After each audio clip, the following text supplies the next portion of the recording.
Welcome everyone to our discussion this evening, September 17th, 2014, and I didn't put the date on this. Aesthetic Impact Informational Services, we're going to discuss this evening Adjunct Sciences and Remote Viewing, Topology, Topography, and Cultural Anthropology. It's all about details, and I've thrown in a few more as we go through this webinar. It will be up on the screen, mostly definitions, but we'll be able to talk about it. And I am Teresa Frisch. I'm a registered nurse, and I am a controlled remote viewing instructor, analyst, and I'm also into project management of remote viewing projects. I started doing these webinars as a service for the remote viewing community for those folks who weren't able to train with trainers, and I wanted to bring out some of the information that we've been so fortunate to learn as we studied controlled remote viewing with Lynn Buchanan. And I can't speak directly to other trainers. I'm not omitting them, only that I didn't train with them.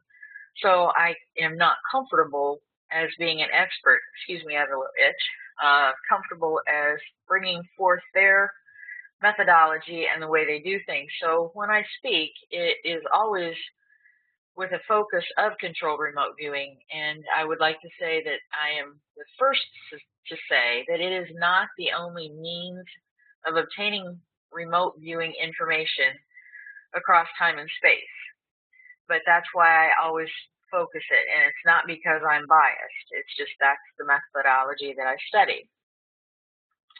And I've also had guest speakers since 2011. Whoever wanted to step up, we've had many of the experts in the remote viewing community across the methodologies and topics that you won't hear information from any place else. But that was the first focus, was the remote viewing community. And then also to be able to have these on YouTube or some other media, and YouTube was easiest, so that people outside the remote viewing community who didn't know anything about it would be able to sit in and listen if they chose and learn about what we do and watch us work, not necessarily doing sessions, and they can get that other places, but reviewing them and going over what we've learned, and the good, the bad, and the ugly. Everything's included. The flops, the failures, the successes, that didn't come out so well, successes, and triumphs. And we will continue, or I will continue, to have us review session work and practice targets and gather together online. But at the moment, I am not planning any more of the special speaker topics or information things such as this, just because I need to start to focus on other areas, and I'd like to devote my time to my students and projects for remote viewing and publication. I was going to actually, this is what I had submitted to the IRVA and would have been my presentation at the conference last year, but the focus that really got their attention, the people on the committee, was just topology. And that really wasn't the focus that I wanted to bring forward. And I refused to change it pretty much. And everybody was like, well, that's okay. And I said, that's fine, I can still do this. And people who think that it might be valuable can still have access to the information. However, I did tweak it.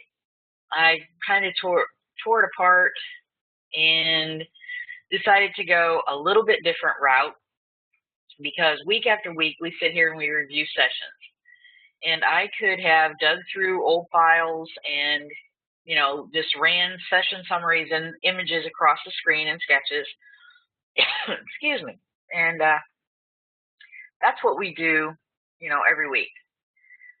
But I thought that's not really what I want to give you tonight, and it's not what I want to leave you with. The focus of 2014 from my aspect was to bring to you what it is like for an analyst or someone looking at your session to sit in their chair, see through their eyes, and think how they think. Because remote viewers are notorious for thinking their work is garbage, pig slop, throw it in the trash, I didn't hit the target, this is junk. But we're going to discuss again and review what I began in 2014. What you think and how you think matters. And it influences your session. It influences what results you get and how you view. We're also going to touch on credibility, reliability, and accuracy. There are, when we study with Lynn, not to plug his program, there's a clause, and it says right there, you're here to do the work. Controlled remote viewing is a tool in your human tool belt. It's not new. Stephen Schwartz has an excellent list of articles and historical publications on his website where he can demonstrate 1,000 years ago, many, many centuries ago, examples of remote viewing. What we are seeing today is a means that was developed under scientific conditions so that you can gather information. Everybody reports it in a manner that is common, like a language, that is understood and follows a format. So again, remote viewing and control remote viewing is a tool in your tool belt.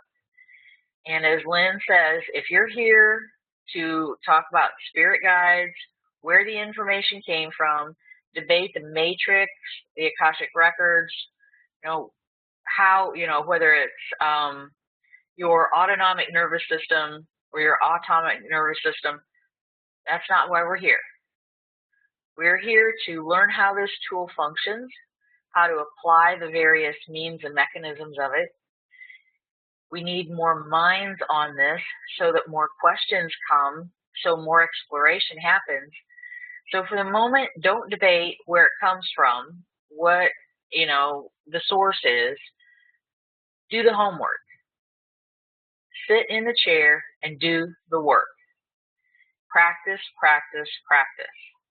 If you tune into these webinars, you'll also learn some of the theory that was brought forth by Ingo Swann, and it was really very brilliant what he laid forth, and very few people appreciate it or understand the full mechanism of what he put together in a program that was meant so that every common soldier or every unit would have, just a soldier that could be trained and would know what was going on over the hill.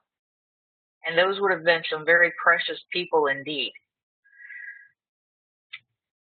So what is my focus tonight insofar as what I would like to say about topology, topography, and cultural anthropology? In remote viewing, so far a large piece of what's been looked at is targeted toward remote viewing. What does it work? How does it work? How do we get this? Why do we get this? Can we count on this? Is it junk? Are we making this all up? The thing I would like to say is that controlled remote viewing or remote viewing doesn't exist by itself. It only exists because of the people. My focus has always been the people, and I am a representative. With my INFJ personality, I represent the collective and the way it thinks in symbols and metaphor, allegory. I think in that manner and in concept. I represent the collective thinking as subconscious, as much as I do, the individual mind. So I've got a foot on both sides of the thinking piece here. And I would like to say that all the information and the research that's been done so far, we're continuing to build on. the more people we can get interested in this, the questions will grow, and we will begin to branch out and understand ourselves on a wider scale. However, I'd like to say for those people who are continuing to build projects based on old foundations, which that's a learning tool and a growth plate, and science should never settle for old. It should always continue to inquire, test, and move forward. Otherwise, it's stagnant, and nobody wants that. It all dies. So what I'd like to say is for those folks who are still continuing to think in narrow parameters, who don't include the fact that people are individuals, they're not Model A's coming off the assembly line, who continue to force people as like round pegs into square holes, and vice versa, you're limiting yourself insofar as your expectations and the projects that you're running and the research that you're doing will only meet your expectations. So you need to expand your expectations, think outside the box, and begin gearing your project toward people and what people can do with that focus just as much as what remote viewing can do as far as data collection. That may sound like a little bit of a soapbox, but it is my advice if you would like to see some results that possibly you haven't seen before and improve upon them. And it's all statistical, it's all measurable, and you can quantify, qualify, and then fine-tune and do it again and focus on a new piece. For your remote viewers, that would be similar to doing your initial site contact and then honing in and being retasked for finer detail. It's the same concept. I'd also like to say for the skeptics who may be listening to this, who will say, well, they said in the military it didn't work. No, they scrapped the program. In a short overview, I'd like to say, as a reminder, if you do your homework, and I'm not going to do your homework for you, do your homework. Read that the fact that when they did their study at the end of the program, most of the really experienced viewers were gone. Most of the data and the sessions were still classified. Some of the very best sessions were still classified. You couldn't review those for your study, and so therefore you couldn't have had the most, optimum statistical detail and data that would show the best work. So be that neither here nor there. For those of you who like to lead with the it doesn't work, that's why they scrapped it and they spent all that money, there are some inherent flaws with that study that can't be helped. But if you didn't know that, do your homework and learn about it. So instead of reviewing session after session tonight, I'd like to review some definitions and bring some concepts forward. Now, as I said, I was going to present this at the IRVA conference, and it would have been a discussion or presentation centered around sessions and what it means to look at a location as a growing place. And each location, if you think of it in the world, we're in, supposedly a climate change situation right now. And the landscape of areas will change over time as the earth changes. And so locations change, attractors for locations change. And what happens at that location is a big identifying feature in remote viewing analysis as to identifying that location.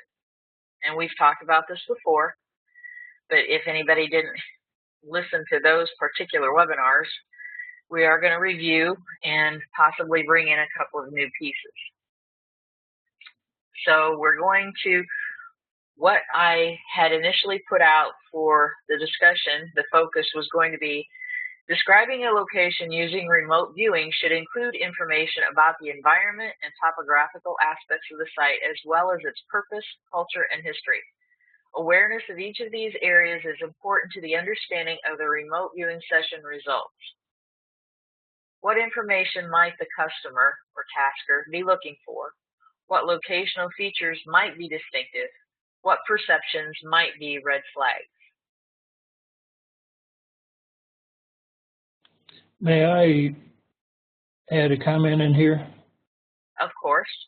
By and large, people are getting targets that are like a pair of sneakers on a white background or a coffee pot or something like that.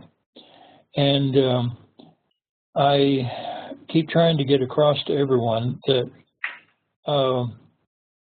remote viewing comes in 4 different modes. You've got research mode, which uses that kind of target. You've got training mode, which uses that kind of target at the most basic level, and then on the second day of class branches out into harder targets. And you've got practice, which doesn't really use those kind of targets, and you've got operations, which you'll never get a target like that. And by and large, people are getting targets that are just a picture of an object or something like that. And if you get used to doing those only, then what's going to happen is you're going to limit yourself to those, to that level of target. When in fact, if you are looking for a missing child, okay, for the police, you have got to say, the topography is this, there's a mountain to the right, there's a road to the left, there, you know, off in the distance I see a city with a high tower that is triangular shaped or whatever. And you have got to do the topography, you've got to do these things. So please don't limit yourself to those kind of targets. Expand your horizons, and the stuff that Teresa is talking about tonight, the peripheral information that you need to learn how to get, this winds up, if you're ever going to be operational, what she's talking about tonight is extremely important if you're learning remote viewing. So just a comment in here. Don't limit yourself to those simple targets, and 2, pay attention, because this is important. Okay, I'll shut up now. Thank you. Feel free to interrupt me at any time, which I know you will, because as you say to us, when we visit and study, mi casa is su casa.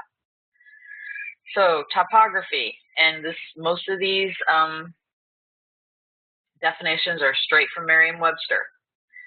Topography, the art or science of making maps that show the height, shape, etc. of the land in a particular area. The features, such as mountains and rivers in an area of land, the art or practice of graphic delineation in detail, usually on maps or charts of natural and man-made features of a place or region, especially in a way to show their relative positions and elevations.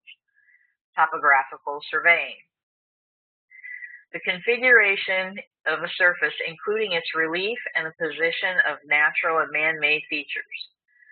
The physical or natural features of an object or entity and their structural relationships, the topography of human chromosomes, political topography of our time. Now, I really thought if I put together a presentation about flat maps, and that'd be about as dry as toast, really was not what I wanted to speak to at all. I want to speak to what goes on at a location, and that takes in a lot of information right there. And you need to understand that so that when you see your session, you do not punch into a facility that lets you practice remote viewing all day. Most of you have day jobs, other responsibilities that keep you busy. You're lucky to get a session in, every now and then, a couple of times a week. Some of you are really hardcore and more dedicated as best you can. But the long and the short of it is, Lynn learned when he got out of the unit he couldn't send a student over to a corner table and tell them to go practice, because people have lives. They don't do this for a living. So for a viewer to get absolutely every aspect of what could be gained at a target insofar as strengths and weaknesses and proficiency, we'll be lucky to see that happen. It's pretty rare these days, even with people who are practicing all the time. So I think of topography as being pretty much 2D, flat, even though, yes, there's mountains, et cetera, but still the concept is map making. You put a map on a table, it's pretty flat. I'd like to go into topology, which is taking that map and blowing it up kind of sort of in a 3D mode. So topography, or topology rather, is inclusive topographic study of a particular place, specifically the history of a region as indicated by its topography. Now that speaks to how a location changes over time. With climate, Courtney did a climate study project, which would be huge insofar as topology and topography and the results that were obtained. But the history of a region as indicated by its topography. What happens there as things change over time? In topography, there is also a branch of mathematics concerned with properties of geometric figures unaltered by elastic deformations, such as stretching or twisting. And there are many subsets. Excuse me. Again, from Merriam-Webster. So we're expanding a little bit on topography to the next step is topology. So when you think remote viewing, you've got a whole timeline of a location across time and space. So now we've got some history inclusion here. So this is another science weighing in that remote viewing, I don't think, has truly, across the community, has a grasp of what other sciences have learned that they could be tapping into and incorporating into their studying of remote viewing, the results they're obtaining, and things that could be published and explored. So rather than thinking that remote viewing is standalone and focusing only on remote viewing, branch out. Look at the other sciences, because people are an art and a science. And there are an awful lot of scientists who have done an awful lot of studies of people and their abilities, which we're going to look at a couple more. Okay, now we're really going to inflate this into 3D. Cultural anthropology. Anthropology that deals with human culture, especially with respect to social structure, language, law, politics, religion, magic art, and technology. Magic, art, and technology. When those of you here think back over your sessions, and again, I'm not doing your homework for you, you're going to have to think about this. It's why we tell you to keep those sessions, print the feedback. You may not understand something this week. In 2 weeks or 2 years, all of a sudden something's going to happen and a light bulb's going to go on, and you're going to know, hey, that happened to me in this session. You're going to want to go back and look it up. So now we've inflated a location to include what the folks in cultural anthropology can bring to the table. How many sessions have you gotten something which didn't fit the feedback picture per se in the 5 weighted, really exciting and important and heavy perceptions that if you didn't get this, your session is pig slop? However, you did get something about the social structure, something about the language, something about the law or the politics or the religion or the magic or the art or the technology.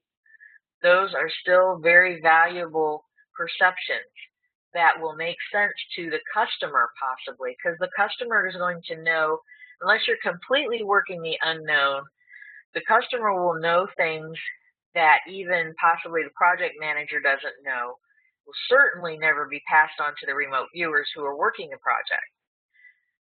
And maybe if you are strong in certain areas, that's why we work as teams, because you will get one thing and someone else who is strong in another area will pick up something else. I've learned the value of having such as a local historian on the team as well, and I'm sure that people who work operations, they have experts who are in on the analysis team who are going to be able to look at things. And for instance, it's like if you were working a small town and there was always George's Dairy Bar, sitting on the corner, but they knocked that down because of such and such, or there was a fire and it burned. A local historian is going to know about George's Dairy Bar. And if some viewer got that, it would be a very distinguishing feature that makes a lot of sense to identifying that location. And a viewer fixated on that, because even if they're tasked with describe the location and the customer really wants to be able to figure out which one of 5 possibilities are so they know how to deploy their resources appropriately with hopefully the best outcome, somebody's session, and this happened to a person right here in this room or in this webinar tonight, it was an outlier. Session made absolutely no sense compared to everybody else's, seemed completely off. It described the one thing at that location that a local historian would know. And so that's why we also don't do, we analyze everything. We don't agree that everything is correct, but we don't throw anything out because you don't know what might be valuable. So cultural anthropology is the branch of anthropology that deals with the study of culture. The discipline uses methods and concepts and data of archaeology, ethnography, folklore, linguistics, and related fields in its descriptions and analysis of the diverse peoples of the world. And speaking of linguistics, I should have added that in here because that's another whole, an entirely separate aspect that could be, added in here with the other sciences. The study of linguistics is huge. Called social anthropology in Britain, its field of research was until the mid-20th century largely restricted to the small-scale or primitive non-Western societies that first began to be identified during the Age of Discovery. Today, the field extends to all forms of human association, from village communities to corporate cultures to urban gangs.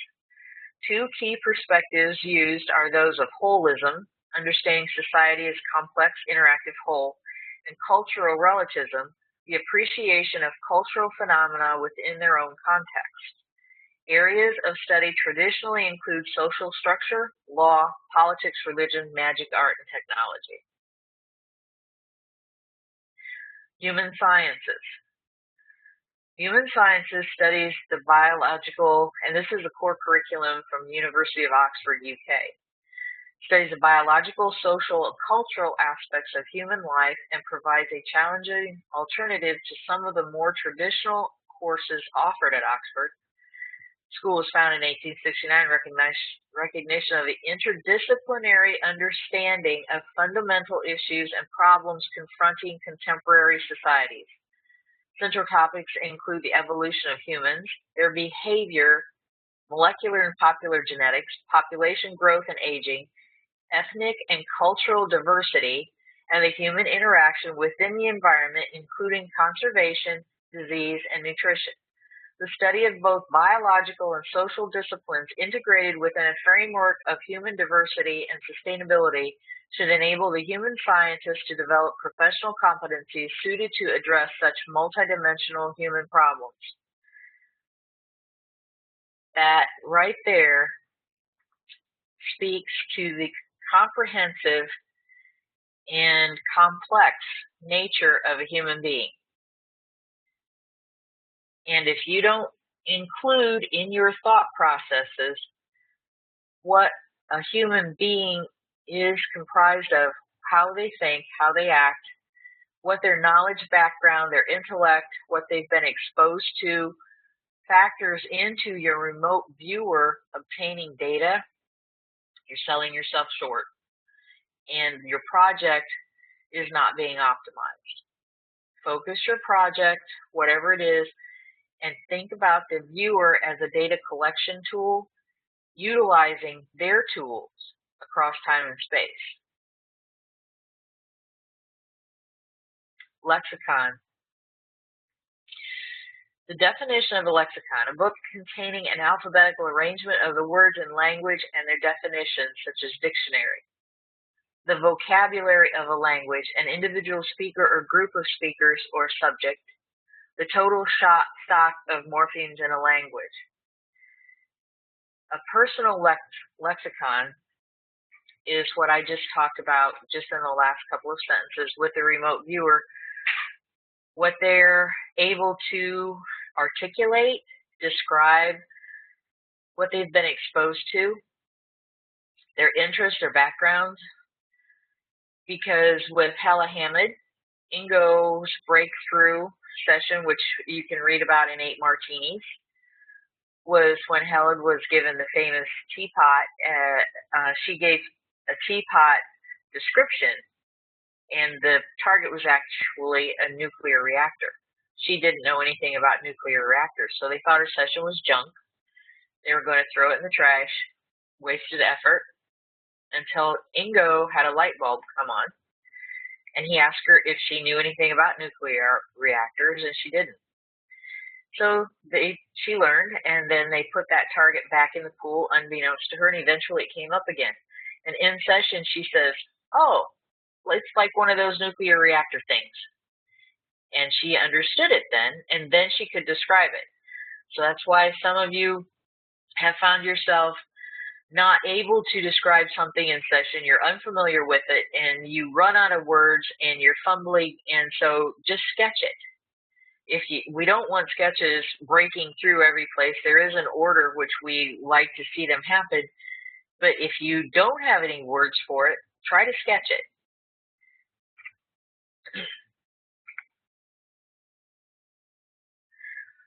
Then some examples I wrote down. I didn't pull these sessions because I'm still of the mindset that there are some publications that will not allow you to write an article if something's been shown in public. So I had a session that was an Afghanistan school, and some soldiers were giving supplies to the children there. And even though it wasn't any special wording or whatever, I thought it was a decent example of my sketch of a merry-go-round that I actually showed you in feedback a couple of months ago. I sketched that in that session, and it helped. I mean, if an analyst would have seen that and asked me as a viewer, what is this sketch and what does it mean to you, I would tell them, well, that's the merry-go-round from my elementary school, York Center in Noble County, Indiana. And we played on it every day, and it was very important, and it was great fun, and we had games and so on. And so if they had 5 locations to choose from and they were trying to remote view a location for someone, that would immediately associate that I was on target and it was a school. Terry had a session, she just put up, so maybe at the end here I can go, it's 090826. And that is the session where we did a practice, thank you ma'am. We remote viewed some monks in India sitting in barrels of water. And it took them hours to be able to work up the stamina to be able to do that for ceremony. In Terry's session, and I'll find that because, we will turn this over to Q&A. In her session, and she was retasked, she could not get buttered popcorn out of her head. She was like having AOLs of movie theaters and buttered popcorn, and she couldn't figure it out. And in the feedback, there was women pouring ghee and ghee is clarified butter in India. So that is an example of, if you didn't know that, you would throw that data away and think that it was junk when she was actually on target, and it's a great session. Now, a local expert who was familiar with that area would have seen that, and as Lynn would say, like, you know, they'd get junk. They couldn't get anything that made any sense to them, and they're all like standing around scratching their chins. And the customer's like, woohoo! And they're gone. They've got it. They're running. And it didn't make sense to anybody. And it's like, okay, well, great. See ya. Didn't make any sense to anybody else. So you have to have someone who can interpret the data. And I have to admit, Lynn is the great example insofar as someone who he is a teacher and he was a principal. He has studied languages and is an instructor and has degrees in psychology, so he can speak to linguistics and culture and analyze sessions, from many, many areas of the world and culture, and it will jump out at him. And for me, I would have to, if I were to ever be doing this and heading a team, I would really, truly make sure that somebody was read on to the best of my ability who was from that area and understood that culture and the history, because I'm not going to pick it up. Paul Smith had a session. It was a hostage situation, and there was Lynn, I couldn't quite remember how this story went, but there is an antenna that is called Hawaii or something like that, and this was a real operational session. That's right. We were doing a hostage situation, and they wanted to know the location of the hostage. Other people were doing maps and dowsing and describing things around the building and all. Paul went to the person, accessed the person, which is dangerous, by the way. Don't do that at home unless you're trained. Accessed the person and found out that there was a window in the room where the person was, and he said, "What do you see out the window?" And he got back the word Hawaii, or that was what he understood. There is a certain town in Lebanon that has a huge radio antenna in the middle, and the Arab word or the name of that antenna sounds almost exactly like Hawaii. And so Paul was smart enough and experienced enough by then to know, I'm going to write this down. I have no understanding what it means, but that's what I got. So he wrote it down. Nobody at the unit understood what it was, but when it was passed up to the DIA, they had an Arab analyst there who looked at it and said, "Oh, I know where that is." And sure enough, that's where the hostage was. Would you mind just going right on into the next example? I paired these up for a reason because I thought I could tap into you. Could you please just zing right on into the raisin example?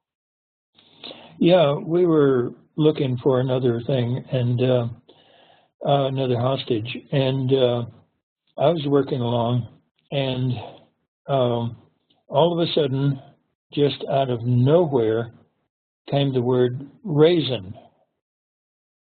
And I have learned, I had learned by that time that when your mind tells you something, pay attention, don't ignore it.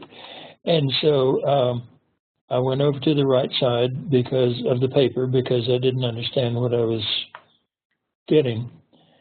And I put AOL, which means analytic overlay, and I wrote the word raisin, RAS space AIN, and went on with the session and forgot all about it. Well, about a week later, got a call from the analyst up at DIA saying, "Man, you were right on. That's exactly where he was." And I said, "He was at a raisin?" And he said, "No, RAS space AIN, Ross Ein." And that's exactly the village where the hostage was being held. So I had named the village and not even realized that I had named it, because like Teresa said, Ras Ein is not in my vocabulary. Raisin is. So I wrote down what I knew. But my subconscious mind made my hand write down the name of the location, even the old stupid up here brain, was getting it wrong. Anyway, that's the example of that. So there are only 4 examples, but if you look back in your sessions and just think with expanded knowledge and awareness that even though you think you're getting junk, it makes no sense to you, it doesn't matter. It's not supposed to make sense to you. You just get a perception and write it down, and get a perception and write it down, and get a perception and write it down. If you need to make a note, like Lynn said, it doesn't have to make sense to you. Make a note on your transcript for somebody. Like the session where John Glass was monitoring me, it was a trawler. It was an open, like an old-time small fishing boat. The cabin is open in the back and it's pointed in the front, and my nose somehow was right smack against the point, of the cabin. And I was in position and describing, like the wood and all that, and John moved me 2 feet to the right and told me to describe. I wrote off to the right, "This makes no sense," and kept right on viewing, but what he'd done was moved me in front of a window. And I could see out the back side of the trawler now. And I could see mountains and vistas, and I started describing that, and I thought, well, this makes no sense, because a minute ago, I had all this flat, woody stuff. So, as I'm saying, it doesn't have to make sense to you. It's not supposed to make sense to you. You're not supposed to analyze in session, and don't overthink it. Keep your pen moving down the page. Another science that remote viewing has, it considers it, but yet you need to think about what Myers and Briggs type of personality indicators has learned, and remember that you are dealing with humans as your search engines, and do not expect to shove a human into a round peg being into a square hole. So the purpose of Myers-Briggs type indicators personality inventory is to make the theory of psychological types described by C.G. Jung understandable and useful in people's lives.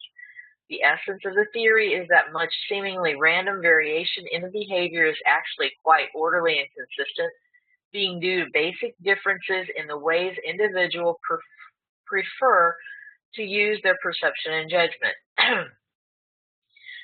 Perception involves all the ways of becoming aware of things, people, happenings, or ideas.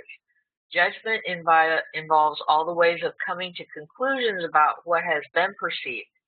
If people differ systematically in what they perceive and in how they reach conclusions, then it is only reasonable for them to differ correspondingly in their interests, reactions, values, motivations, and skills. In developing the Myers-Briggs type indicator instrument, the aim of Isabel Briggs Meyer and her mother, Catherine Briggs, was to make the insights of type theory accessible to individuals and groups. And again, I'm not plugging Lynn's program, but we learned that the perceptions that are gained are frequently associated, at least at first, with what a person is interested in, what they do for a living. And I've seen it with my student, with Jed Bendix. He has a farming background, as well. He does other things, but I've learned that structure and machinery, Jed is very strong in, and he will sketch that. It isn't always about motion. Sometimes motion will be the first thing that gets a viewer's attention, especially when you're a basic viewer just learning to remote view. But I learned, I'm sorry, I've got a really bad tickle in my throat tonight. One of Jed's strengths is man-made. I've seen other people who are very artistically inclined, spiritually inclined, and a couple of them are here tonight. And I know that if I give them a certain type of target to practice on, they will get reams of information, and they'll get good information on other targets, but there are some that they will excel upon. And so if you're working remote viewing, or if you're a viewer practicing, or a researcher researching, you still need to factor into your expected results that you are dealing with individuals. And no two individuals are going to give you the same data. Another tool that's scientifically researched that speaks to people are StrengthsFinder 2.0. Hide not your talents, for you they for use were made. What's a sundial in the shade? Benjamin Franklin. Do you have the opportunity to do what you do best every day? Chances are you don't. All too often, our natural talents go untapped. From the cradle to cubicle, we devote more time to fixing our shortcomings than to developing our strengths. To help people uncover their talents, Gallup introduced first of its online assessment, StrengthsFinder, in 2001, and the book spent more than 5 years on the bestseller list and ignited global conversation, while StrengthsFinder helped millions to discover their top 5 talents. And these are some business applications. These are how businesses think and how they optimize the talent that they use in their workplace. Now, this is another strength that remote viewers should be, if they're not exposed to these types of various scientific findings and things that are used in other areas, don't reinvent the wheel. Branch out and learn about people, because they are your search engines. Diversity and inclusion, another business thought. In broad terms, diversity is any dimension that can be used to differentiate groups and people from one another. It means respect for and appreciation of differences in ethnicity, gender, age, national origin, disability, sexual orientation, education, and religion. But it's more than this. We all bring with us diverse perspectives, work experiences, lifestyles, and cultures. As a source and driver of innovation, diversity is a big idea in business and in society. And at RBC, I'm sorry, I didn't include the link. We know the power of diversity is unleashed when we respect and value differences. Inclusion. Inclusion is a state of being valued, respected, and supported. It's about focusing on the needs of every individual and ensuring the right conditions are in place for each person to achieve his or her full potential. Inclusion should be reflected in an organization's culture, practices, and relationships that are in place to support a diverse workforce. In simple terms, diversity is the mix. Inclusion is getting the mix to work well together.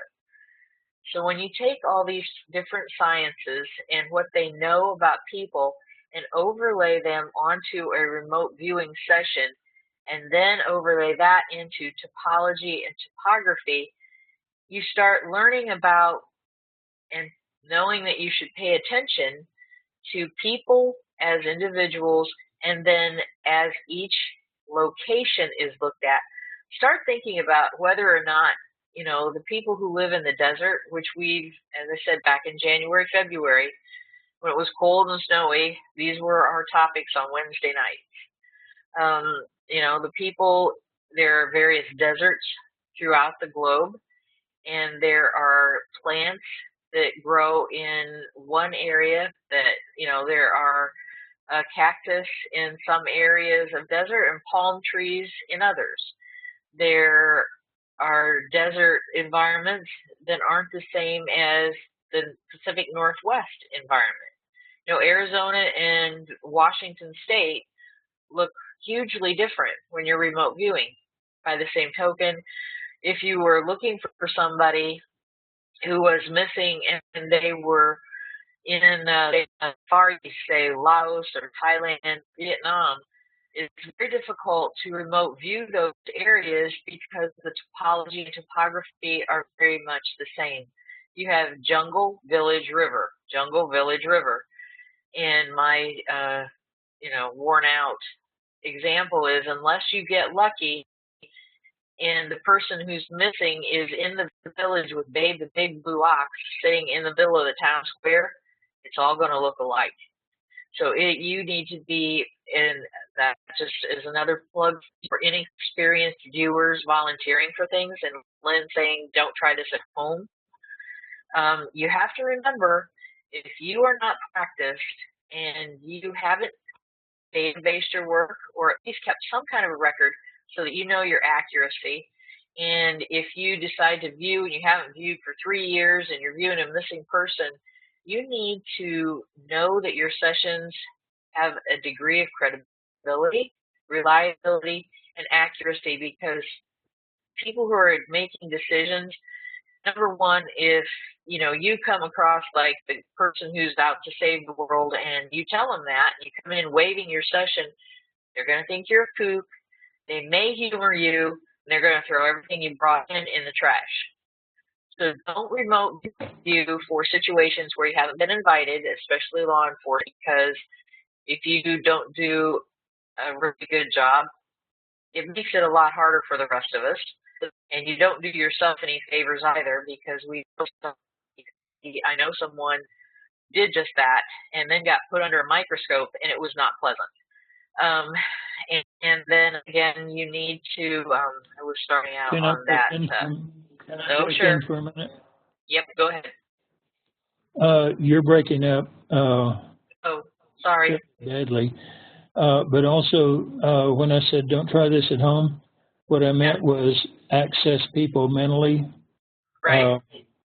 For example, political or a hostage, ISIS hostage, or even a missing child. They're scared, they're emotional and everything else. You access that person mentally. If you're not trained to do that, you are really putting your own emotional and mental state at risk. So that's what I meant by don't try that at home. However, if you're working a missing person, yeah, describe the location, describe how they look, describe how they're acting and all that. Just stay out of their minds, because you can get training for that, but it's really dangerous to stay out of their mind. So when I was going back to just to round out, if you are volunteering for projects, you really need to have some proficiency and reliability in your session results, because, and it's not that the projects want to cherry pick, and yes, they are open. However, if resources are going to be deployed on session results, you need to have some of your results, because you really don't want the bad guy to get away, because everybody advised a certain thing one way or the other. And that's why when we do projects, that I was taught by Lynn, you create a document and a report, and then the customer is given the information. And remote viewing and control remote viewing was designed for decision-making purposes, and it's not supposed to be the only piece of information used to base decisions on. It should be used as a supplement or adjunct. But as I said, you really don't want the bad guy to get away based on a bad decision or an analyst picking what information they think is important. Don't do that. Don't do that. And let the customer have the information in the professionally written report, and they can see what the results were from all the viewers, and they can make the decision from that point, which was the reason we did the session to start with. And that is my last slide. I was going to, oh good, 9 o'clock. I was going to open it up for Q&A, and I will find Terry's session 090826 and pull that summary up, and you guys can read it for yourself. But anyway, question for us, Lynn, me, anybody, and we will go from there. Lynn, if you have anything you want to just chime in on, that's fine too. No, your presentation is great. I mean, it stressed the points that are necessary to stress, and I think you know, that people need to realize that there's more to remote viewing than just pictures in envelopes or sneakers on white backgrounds or whatever. I didn't really speak to what makes a good target for training purposes, but Yeah, I do. Training, well, the trainer will take care of that, but Right. Oh, I had something just, you were talking about the different, you know, aspects for what a person should pay attention to. I used to teach a creativity course, and just like in remote viewing, we found out that creativity depends extremely largely on curiosity. If you're curious as a remote viewer, you're going to look around. Once you hit a target, you're going to look around and see these things, and you're going to be interested in it. If you're not curious, you're going to say, yeah, the missing kid is scared and cold. Well, duh. I mean, come on. Get curious. If you're the one thing that separates an excellent remote viewer from a world-class remote viewer is that the world-class remote viewer is curious and never wants to end the session. You just have to tear them away from it because they're so busy looking around finding new stuff.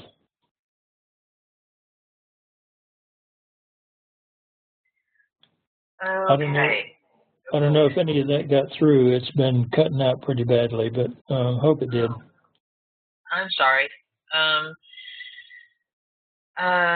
Terry says it is helpful to see how this works from an analyst's point of view, and she has a general question, but it's not necessarily on topic. Can she ask? And of course, yes, you can ask.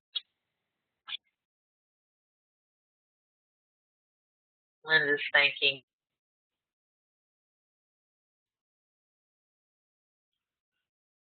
And then go ahead, Terry. You can take oh, Terry, how do I quit doorknobbing?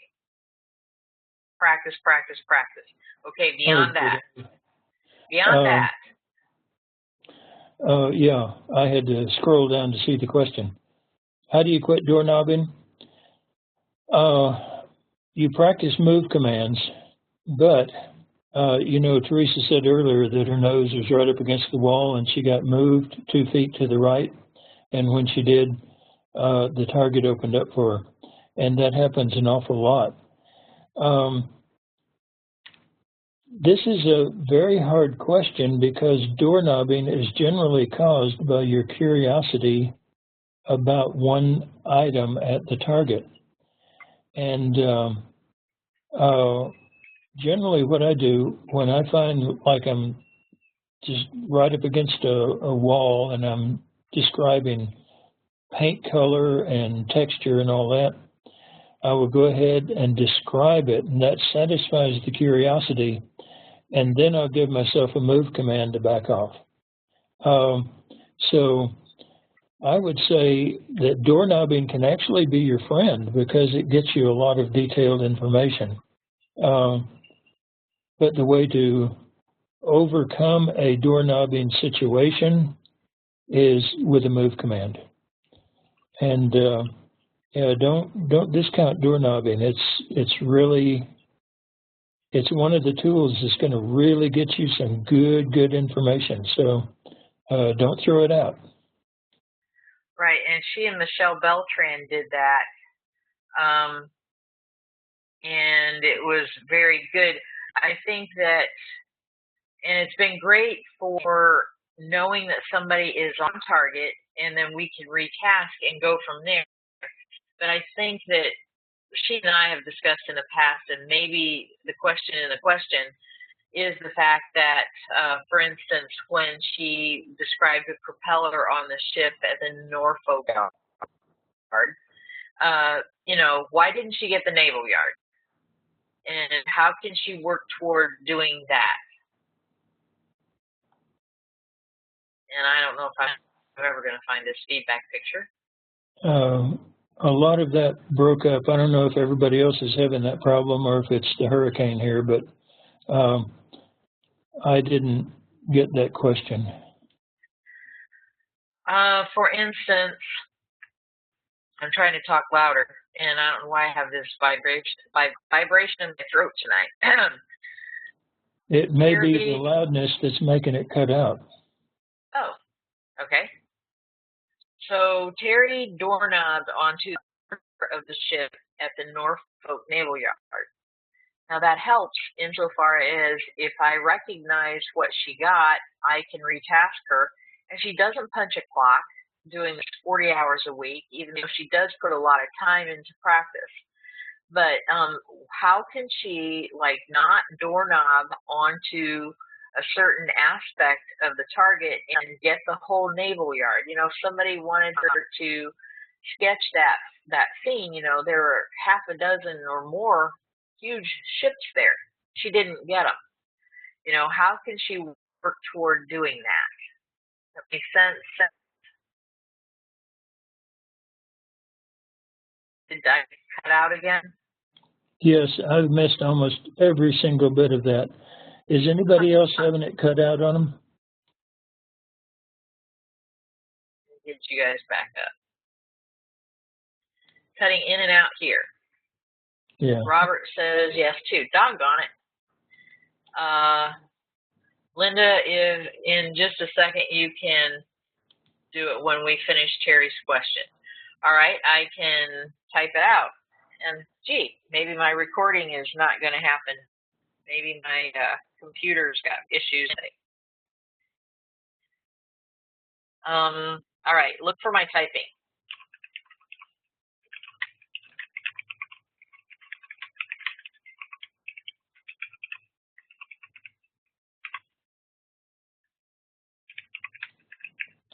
You'll be glad to know the typing sounds are not cutting out.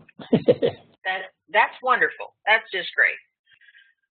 And my mic's plugged in and all that. Maybe I need a new mic.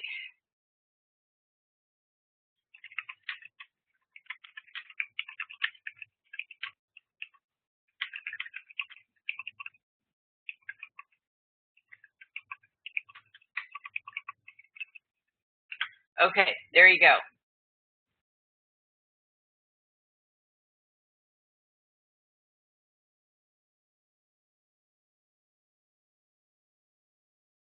Can you see that?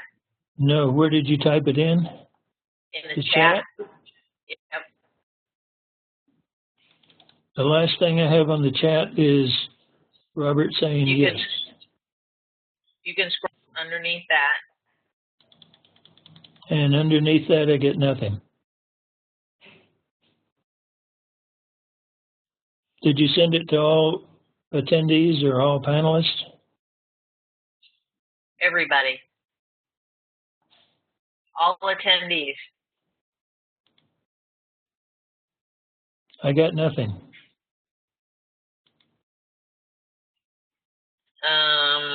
You're a panelist. Oh, yeah. Okay, hang on.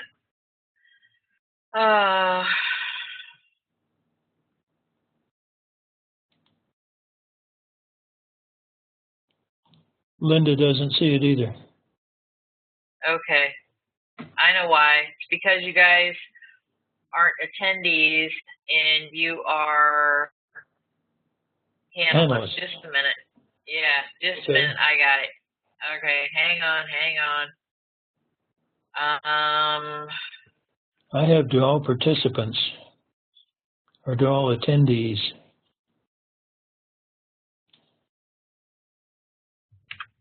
Okay, try that. Let's see, propeller. Okay. Terry got the propeller on the Norfolk. Okay. How can she get the entire naval yard and not doorknob onto a propeller? Like I say, maybe that propeller is extremely important and you want to doorknob on it, but when you find on a sketch or on your perceptions that you're dealing with one feature, give yourself a move command. You know, move back 20 feet and describe. Move up in the air, look down and describe. You know, move 20 feet to the left and describe. Also, don't forget that you can say move 20 minutes forward or backward in time and describe. So don't forget that time is treated exactly like space in CRV. So that's the way you do it, is you give yourself a move command. I'm not plugging my courses because I'm not teaching anymore, but one of the things that we teach is for you to be your own monitor. And so you find yourself stuck in a situation, you know, like the propeller. What would a monitor say in this? Oh, the monitor would give me a move command. Fine, give yourself a move command, be your own monitor. Yeah, don't discount the value of doorknobbing, but at some point you have to get out of it and move on to the rest of the target, and that's done with a move command. And you can give yourself a move command just as easily as somebody else could. I hope that helped, and I hope it wasn't cutting out. No, you're fine. It's fine. Did you answer, does it depend on what phase that you're in? Oh, I'm sorry, I didn't unmute myself. It was it. Yeah, I was muted. No, actually it doesn't. You can doorknob in any phase, even phase 1. You can get stuck on man-made, man-made, man-made. Take the coordinates over and over and over and get man-made. And then you finally just give up and you say, okay, I'm going to go into phase 2 and describe the man-made. You get into phase 2 and you're describing the man-made, and all of a sudden off to the side you hear children's sounds. Give yourself a move to the children's sounds, and you've quit the doorknobbing, and all of a sudden you'll start getting more gestalts. You'll start getting all the gestalts that you didn't get in phase 1. So, like I say, don't discount doorknobbing, but at some point you have to get away from it, so that's done with a move command. But it can happen in any stage, except stage 5, which is analytics, and you're not remote viewing in stage 5. All right, I cannot roam around in my computer anymore because I have operational stuff in here.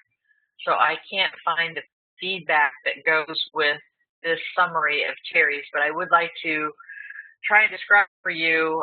It was Indian monks sitting in drums of water, large tubs, only they're like oil drums. It takes a lot of training and stamina to be able to do that for long periods, and the ceremony that they're involved in, they need to do that. And so I know why I didn't post this, as Terry actually said, is because she was describing them as like amphibians. And actually the definition of an amphibian is one who is comfortable in that environment. So, you know, I actually didn't want to offend anybody, but she nailed this target. and she did it conceptually as well as sensorially. Well, that's a big word. Am I cutting out a lot again? I'm sorry. But in her session, I am looking.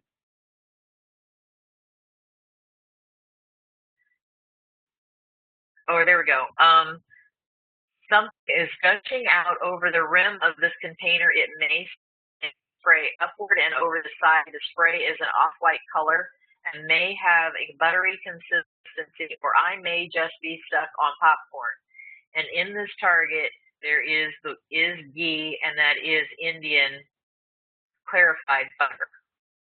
And so right here is an example of, and you have to track this back, cultural anthropology and what goes on in this region as compared to others, that a local person, as Lynn said, with his raisin and unfamiliar language term, because the subconscious doesn't think in words. They have to think, how many languages are there in the world? But it's like a big database. So it'll start flipping through them, and it will find by concept or a language that you know, and that's why you need your experts on board to help go through this information and make sense of it sometimes. And Terry says, thank you. Your explanation was helpful, and so far not running any risks of locking up here. So back to questions, and Linda wanted to know if she could have Mike. I'm scrolling back up. And Dwayne had asked about move commands, and you did address that. And oh, it was Terry. Can I have audio for a minute? Okay. And you guys just did her question. So, and Linda had made a statement underneath that. All right. So we're up to speed again. Yeah, Robert asked, would descriptions of distinct flags of locations help to pinpoint locations? Yes, if you're good at patterns and colors. We had to do several things where we had to describe license plates, not the numbers on them, but the colors of them, the patterns of them, and everything else. And the people who have track records of high accuracy in colors and patterns, they did extremely well. The people who have low ability and low track records in colors and patterns, they didn't do well at all. But this is another reason why you really need a database to know what you're good at, what you're not good at, so you'll know, you'll know which jobs to take.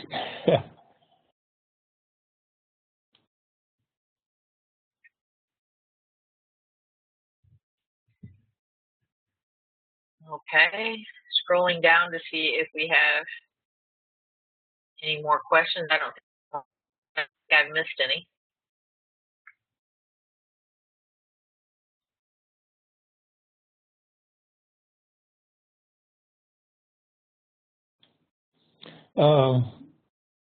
Linda asked, what's a good database to use?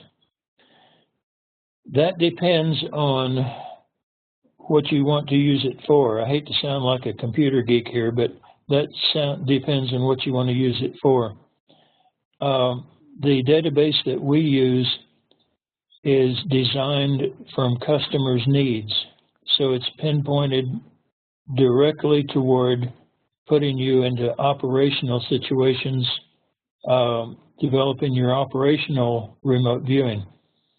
Other people have databases that just you know,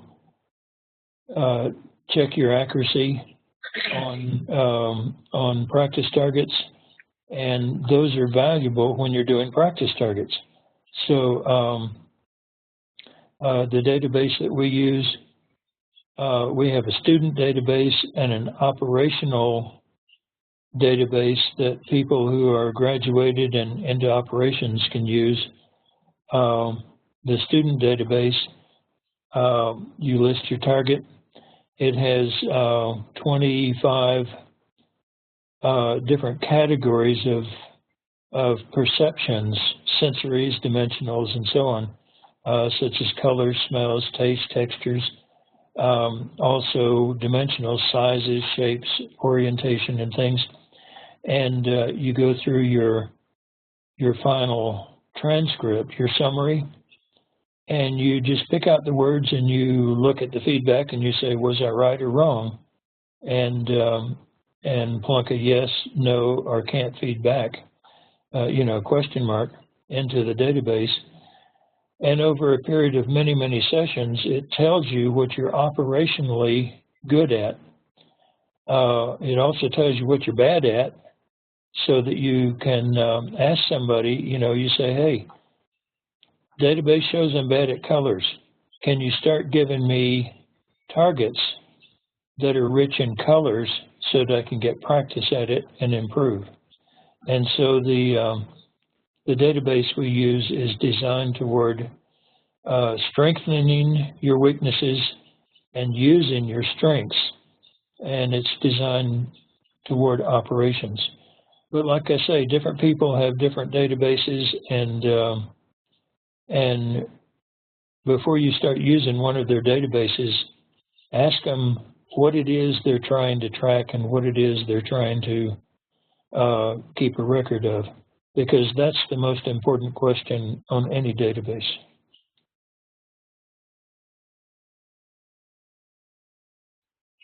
And if you aren't like you called yourself a computer geek, if you aren't a database person, you can create a spreadsheet with perceptions on it and score your spreadsheet. At least you can keep track of things that way. Yeah, there is an excellent summary page that you type your summary into.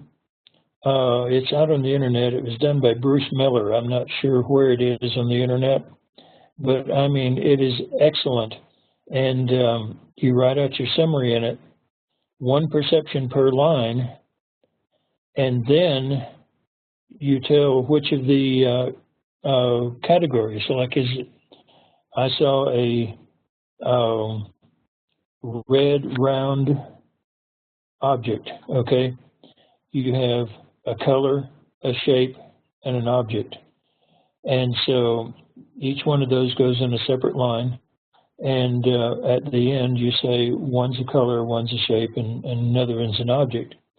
And then when you see your feedback, it will automatically fill out the database for you according to whether each one of those perceptions is right or wrong.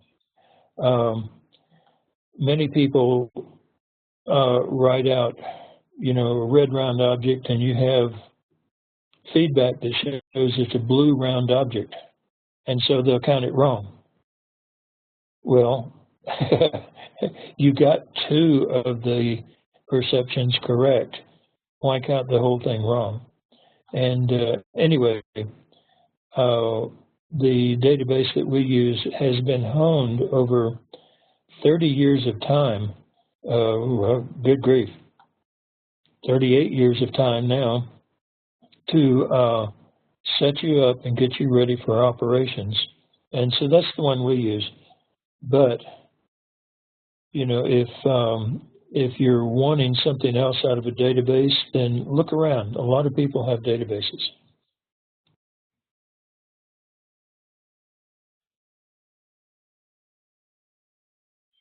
And Robert is saying that he likes to use it to track his 3 strengths and 3 weaknesses because they change from time to time.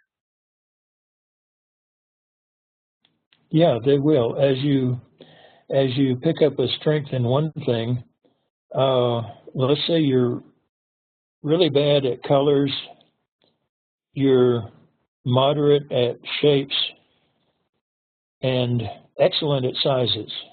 Okay? As you strengthen your colors up to where it's equal with sizes, then you look at shapes and you say, boy, that's a weakness now. Whereas before it was just a mediocre thing, now that it looks like a weakness.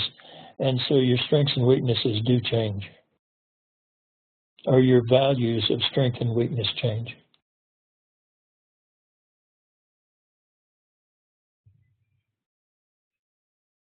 And we've been at this an hour and a half. Good questions, everybody.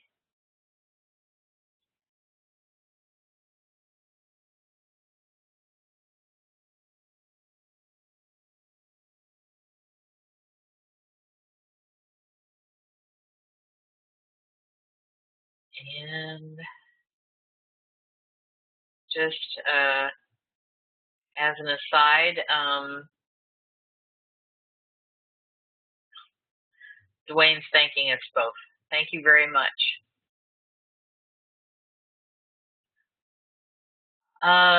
Just to put in a plug, I am speaking next month in Knoxville to a group of doctorate level nurses about remote viewing.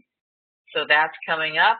We have targets if you want to sign up for the webinars. If you haven't already, we have targets lined up through 2014. I have not even I think you're going to need to repeat that, Teresa. It blanked out. I think it must be the universe. I'm speaking in Knoxville next month, October 7th, 8th, and 9th, to a group of doctorate level nurses about remote viewing. Please don't forget to work the targets for the rest of the year. They are on the roster, and you can sign up for the discussions that we talk about. And the calendar for 2015 will be upon us shortly. They're on her website. Yep. So evidently I'm cutting in and out, and I don't know why. And as far as I know, everything is working fine here. I can see myself, and my lips are moving. So hopefully recording caught some of this, but I think... can you say WebEx? Stop it. So anyway, I do think, you know, I swear I didn't move. I didn't say anything different. And now I'm supposedly coming in great. And it really could be my mic, you know, or my machine. So I really would like to wrap this up and call it an evening. And I will be working. I'm going to clear my desktop just so I can add the date and the impact to the PowerPoint, because I didn't do that. That's what I get for not thinking about plugging me. So anyway, thanks everybody for coming. Thanks, Lynn, for everything. I almost think I need to say it's been a great run, only because I just am not focusing on these speaker talks. But you know, I'll take a wild hair, and we'll be doing it more, and I'll post when I decide that I have the strength or the time. And thanks again, everybody. And with that, I think we're going to sign off. Good night, John Boy. Good night, Sarah. Good night, everybody. I'm still going to be here for a little bit, just so you know, just changing this up some. So, and I'm going to leave the recording on. So I'm going to go check on spouse. So good night. Thank you. Good presentation. Thank you very much.